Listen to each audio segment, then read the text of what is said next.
Y esta mañana está con nosotros vía telefónica Rodrigo Romero, secretario de la Asociación Mexicana de Vacunología. ¿Cómo estás, Rodrigo? Buenos días. Hola, muchas gracias por la invitación. No, al contrario, pues es algo que estaremos hablando, obvio, de las vacunas cada vez con más intensidad. Y me gustaría preguntarte, Rodrigo, ¿cuáles son los parámetros o las consideraciones que tenemos que tener visibles en esta etapa en donde pues vamos a ir hablando, como ya lo decía, cada vez más de vacunas y sobre todo pues con procesos de su aplicación, etcétera, entendiendo que todavía estamos pues a más de medio año de que esto pueda hacerse relativamente tangible? ¿Cuáles son esos parámetros que deberíamos tener muy visibles? Pues de todas las vacunas que están en proceso de investigación, pues tenemos que estar al tanto de cómo va este proceso. En el caso de la vacuna del COVID, tenemos varias vacunas que están desde el proceso básico hasta el proceso de investigación, que es la fase 3, que es investigación en humanos. Y lo importante de estas investigaciones es ver la seguridad y la eficacia de la vacuna. Así como esta, tenemos otras vacunas en investigación, como puede ser la vacuna del dengue y bueno, otras más. Que estas son las vacunas próximas que podremos tener pues para el uso de la población. Pero también tenemos que revisar todas las vacunas que ya tenemos y que podemos utilizar y cuáles nos faltan aplicarnos, desde los niños, adolescentes, adultos y adultos mayores. Claro. Ahora, un tema vinculado, digamos, con lo que relacionado con el COVID, pues tendrá que ver con su aplicación y sobre todo su distribución. Ayer escuchaba, bueno, leía que hay, digamos, tres cadenas de frío, ¿no? Una entre 2 y 8 grados, una más fría y una ultra fría, que me parece solo se utiliza para el ébola. En ese sentido, ¿cuál es la estructura que tiene un país como México, digamos, en términos de esta distribución que en el caso del COVID, pues se requerirá pues, tener una cobertura nacional y entender cómo estamos en ese frente en términos de la posibilidad de que esto ocurra de manera relativamente rápida? Pues hay que tomar en cuenta que ya tenemos un sistema nacional de vacunación donde se utilizan 13 vacunas para la aplicación en niños y todas estas vacunas se manejan en red de frío, entre 2 y 8 grados centígrados. Entonces, una vacuna nueva entra dentro del mismo sistema de distribución, de aplicación que ya tenemos montados en el país. Y digamos, y en términos del volumen, porque digamos, ¿cuál es el volumen actual que usualmente va vacunando a los niños México, sobre todo cuando viene la influencia estacional, y cómo compararla con lo que se va a requerir ahora que empiece a ocurrir la vacuna del COVID, alguna de sus de las múltiples que se están desarrollando? Pues no se puede comparar todavía porque todavía no conocemos las indicaciones que va a tener una nueva vacuna. Si tomamos en cuenta la vacuna de influenza, en México el gobierno la aplica a menores de 5 años, mayores de 65 y personas con comorbilidades. Se compran alrededor un poquito más de 30 millones de vacunas que se aplican a esta población. En el caso de COVID todavía no podemos decir cuántas vacunas se necesitan hasta conocer las indicaciones adecuadas de cada vacuna.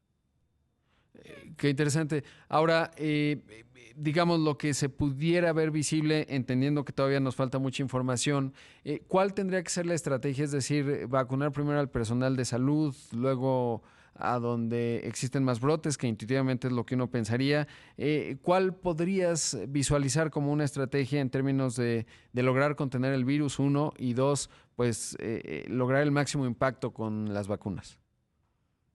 Pues como te digo, no lo podemos decir hasta que conozcamos las indicaciones exactas de cada vacuna, pero lo recomendable sería, como hacemos la estrategia en el caso de influenza, es vacunar a las personas que tienen mayor riesgo de complicaciones y de fallecer.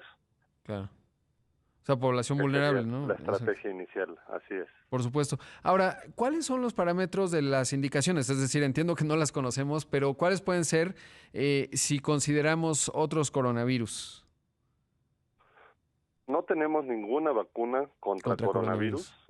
para humanos, entonces desconocemos muchas cosas.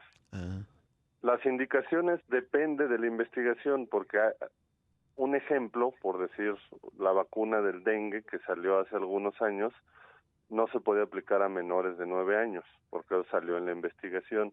Hay vacunas como las de virus vivos atenuados, como varicela, sarampión, rubiola, que no se puede aplicar a personas menores de 1 año, y así sucesivamente, ¿no? Son indicaciones que descubrimos o que conocemos gracias a las investigaciones que se están haciendo.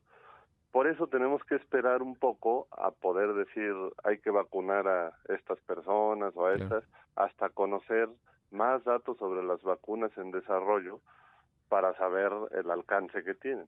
Sí, y supongo, Rodrigo, estaba hablando esta mañana con Rodrigo Romero, secretario de la Asociación Mexicana de Vacunología. Supongo que cada desarrollo, vamos a pensar, la vacuna china que aparentemente están patentando, la de Pfizer, la de Moderna o la de AstraZeneca, cada una de ellas puede tener indicaciones diferentes. Digamos, entiendo que todavía no sabemos mucho, pero ¿sería previsible? Es decir, lo vemos, por ejemplo, con la vacuna con vacunas ya existentes que varían de acuerdo al desarrollo que hizo cada laboratorio? ¿O Así suelen es, cada converger? vacuna, Ajá. como son tecnologías distintas Mm. entre algunas de las vacunas que se están desarrollando, pues vamos a ver que pueden tener características distintas, características de eficacia y de su seguridad diferentes.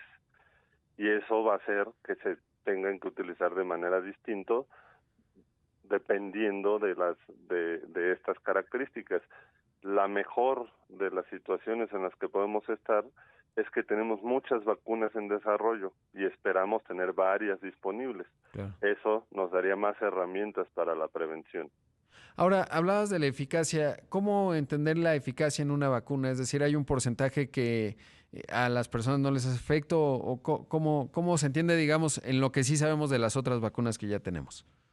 Exacto, la eficacia en pocas palabras es si la vacuna previene la enfermedad que queremos que prevenga. Y es muy importante saber ese dato porque cuando se hacen las investigaciones podemos ver que tienen eficacias bajas, eficacia media o Ah, alta eficacia, que esto se mide en porcentajes. claro. Entonces, dependiendo de esto, vemos si una vacuna va a funcionar o no va a funcionar para prevenir la enfermedad. ¿Y cuál es el rango de una eficacia alta? Arriba de 60%. Lo mejor es que sea todavía arriba de 90, como son la vacuna de sarampión, rubiola, que tienen 95 o más por ciento de eficacia. Hay vacunas que no tienen tanta eficacia, como puede ser la vacuna de influenza, pero eso depende de cada año, Ah, que su eficacia va entre el 60 y 80%, depende de los virus que causan la enfermedad anualmente. claro. Y entonces estas vacunas, cuando son que tienen menos eficacia, pues van a prevenir menos la enfermedad. Por último, preguntarte, ¿cómo se ve México en términos, vemos en ciertos sectores, a mí me llama mucho la atención, pues gente que no está a favor de las vacunas y tal. En México, ¿cómo estamos en esa parte? ¿Qué tanto los mexicanos confían en las vacunas? Digamos, desde la posición que tú tienes, pues tendrás visibilidad en ello. En abril hicimos una encuesta, la Asociación Mexicana de Vacunología, que pueden ver en nuestra página de Ujú. internet, que es vacunación.org, que buscamos ver cuáles la, las ideas de los mexicanos sobre las vacunas. Encontramos que no tenemos tantos problemas Ah, qué bueno. como otros países de grupos antivacunas, pero tenemos en ciertos grupos de personas ideas y en ciertas vacunas ideas erróneas que hacen que la gente no se vacune, como es con la vacuna de influenza, algunas Claro. otras vacunas como el papiloma, que son ideas erróneas que se Que han no ayuda. transmitido de diferentes formas y que hace que la gente no se vacune y esté en riesgo de contraer una enfermedad que es prevenible por Claro. vacunación. Rodrigo, se me acabó el tiempo, pero espero que volvamos a poder hablar justamente para abordar esas dudas que puedan tener las personas y estos grupos